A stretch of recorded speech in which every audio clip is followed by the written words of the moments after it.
Салам достор, эфирде фейк көзөмөл. Сиздер менен мен Улукбек Салиулу. Бүгүнкү чыгарылышта сиздерге чууга айланган Кемпирабад тажик президенти Эмомали Рахманга тиешелүү болгон фейк маалыматтар жана анын Тажикстан өлкөсүндөгү кландык башкаруусу боюнча айтып беребиз. Анда баштадык. 28 сентябрда Кемпирабадтагы 5737 гектар жерди Өзбекстанга өткөрүүгө кол коюлду. Бул тууралуу Ош ТВ телеканалы билдирди деген маалымат социалдык тармактарда активдүү тарады. Жергиликтүү телеканалда мындай жаңылык чыкканын депутат Адахан Мадумаров да жогорку кеңештин жыйынында айтты. Биз бул маалыматты текшерип көрүүнү колго алдык. Социалдык тармактардын колдонуучулары бул маалыматты бөлүшүп, элди ага каршы чыгууга чакырган. Айрымдары Ош ТВ телеканалынан суу сактагыч Өзбекстанга 36 протокол боюнча өткөнү айтылганын жазып чыкты. Ушул эле сөздөргө таянып, депутат Адахан Мадумаров жогорку кеңештин жыйынында Кемпирабад Өзбекстанга өткөнү айтылып, эл нааразы болуп жатат деп билдирди. Бирок эл өкүлү сөзүндө эч кандай расмий маалыматка таянган жок. Мадумаровдун сөзү: облустук телекомпаниядан Кемпирабад суу сактагычы Өзбекстанга өткөнүн айтты деп жатышат. Биз 5 айыл өкмөттүн жашоочулар менен жолукмайынча бул маселени токтотуп тургула деп сунуш кылганбыз. Бирок жең ичинен барып кол коюп, аны теледен айтып жиберген өлкөдө ызы чуу жаратып жатат. Телеканалда Кемпирабад суу сактагычы 5737 гектар жери менен Өзбекстанга өткөнү айтылганбы? Бул үчүн биз 27 сентябрда чыккан Ош ТВ телеканалынын Facebook баракчасында бөлүшүлгөн видеону көрүп чыктык. Сюжеттин башындагы кадрда Кыргызстан менен Өзбекстан 36 протоколго кол коюлуп жатканы айтылган. Бирок материалда Кемпирабад суу сактагычы ушул жаңы келишилген протокол менен Өзбекстанга өткөнү тууралуу маалымат жок. Сюжеттин соңунда архивдик маалымат айтылып жатып, былтыр кол коюлган 34 протокол тууралуу сөз болгон. Сюжеттин чууга түшкөн бөлүгүнүн тексти төмөндөгүдөй. Эки тарапты бөлүп турган Кемпирабад суу сактагычы болжол менен 5737 гектар, суу сактагычтын 1300 гектары жаңы келишимдин негизинде мамлекетке өткөн, 4100 гектарын коңшу өлкө 1973 жылдары компенсация катары берген. Суу сактагычка жакын айылдарды ным тарткандыктан суунун көлөмүн төмөндөтүү талабы коюлган. Сууну кыргызстандыктар толук пайдаланып, эч бир чектөө коюлбашы айтылды. Кемпирабад суу сактагычынын эсебинен Жалал Абад жана Наманган облустары чектешкен жердеги Гавасай деген тилкеден 8000 гектар жер Кыргызстанга өткөн. Телеканалдын директору да социалдык тармакта жайылган маалыматты төгүндөдү. Жыйынтык: Ош ТВ телеканалында жаңы кол коюлган 36 протокол боюнча Кемпирабад 5737 гектар жери менен Өзбекстанга өттү деген маалымат айтылган эмес. Фейк маалыматтардын агымы токтобой эле кайра көбөйүп, чоңоюп бараткандай. Кыргыз-Тажик чек арасындагы куралдуу кагылышуу болуп өткөндөн кийин 26 сентябрда Тажикстандын президенти Эмомали Рахман каза болгону тууралуу маалыматтар жайылтылды. Бул маалымат биз үчүн күмөндүү болду. Тезинен аны аныктоого кириштик. Маалыматты алгачкылардан болуп таратып баштаган Бакыт Талайбеков аттуу Facebook колдонуучунун постун окусак. Тажикстандын президенти Эмомали Рахман көз жумду. Тажик телеграм каналдарында Эмомали Рахмандын каза болгону тууралуу маалымат тарап баштады. Ага ылайык Эмомали Рахмандын саламаттыгы күтүүсүз оорлоп, реанимацияда өзүнө келбей көз жумган. Бирок тажик бийлиги бул маалыматты азырынча тастыктаганда, четке да каккан жок.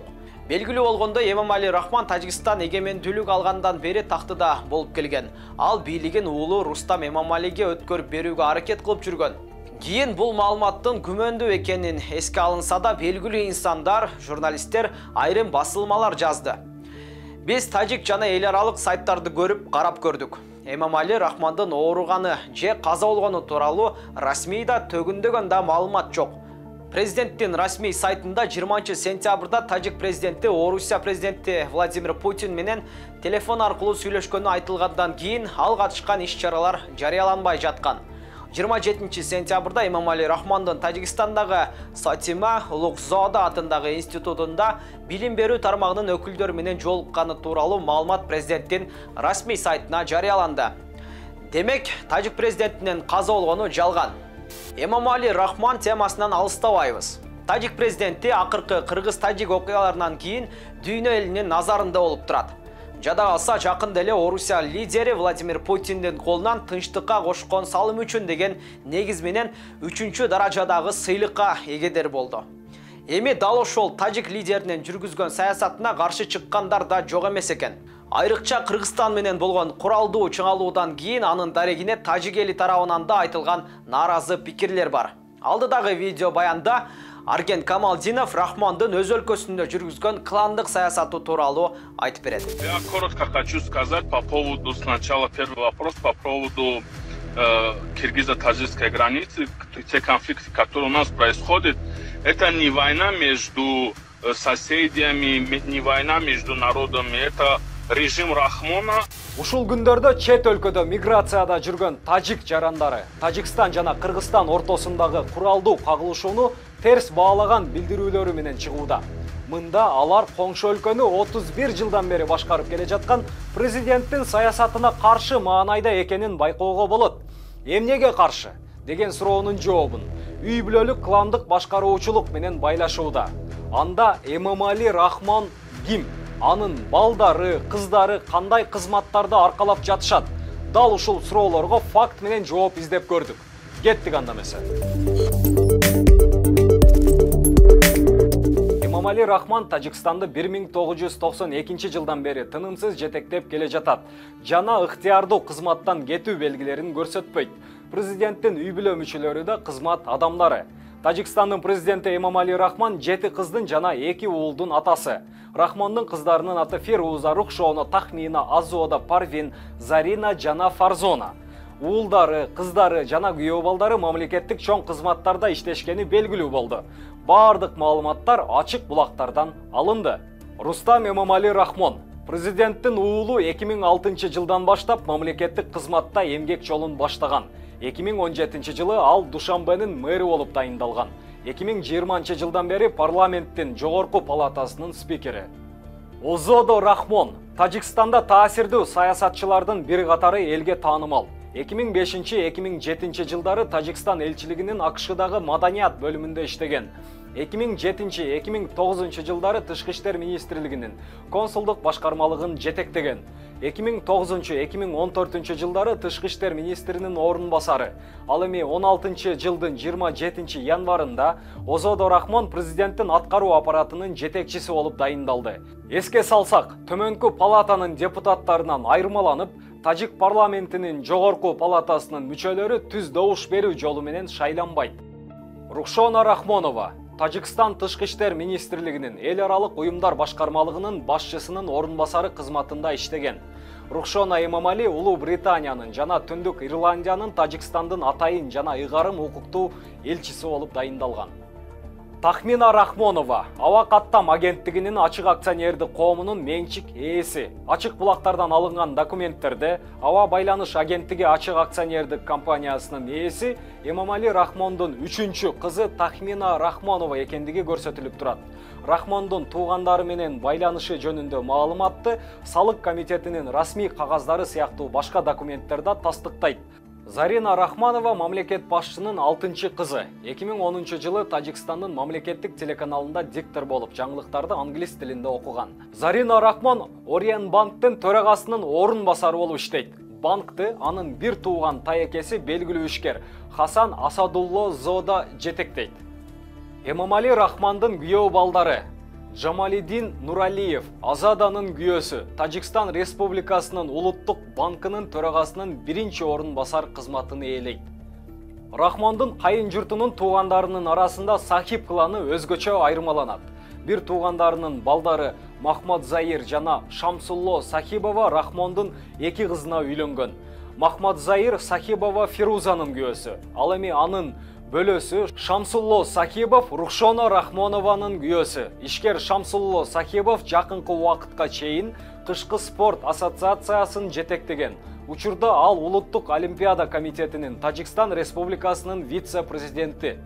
Президент Рахмондун кызы Фирузага үйлөнгөн Мухаммад Заир Сахибов 2008 жылга чейин Тажикстандын товардык сырьёлук биржасын жетектеген.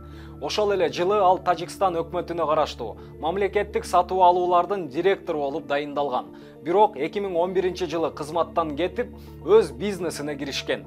Ал бир нече киреше тармактарын көзөмөлдөйт. Курган Түбе жана Гисардагы 2 ири базардын ээси. Тахмина Рахмонованын күйөөсү Зарифбек Давлатов авиабилеттерди сатуу, курулуш бизнеси, зергер буюмдарын жана автоунааларды импорттоо сыяктуу тармактарды көзөмөлдөйт.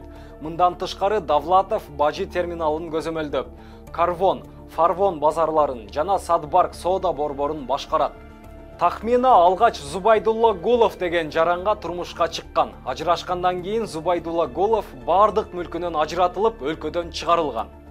Ашрафжон Гулов президент Эмомали Рахмондун 5-кызы Парвина Рахмоновага үйлөнгөн.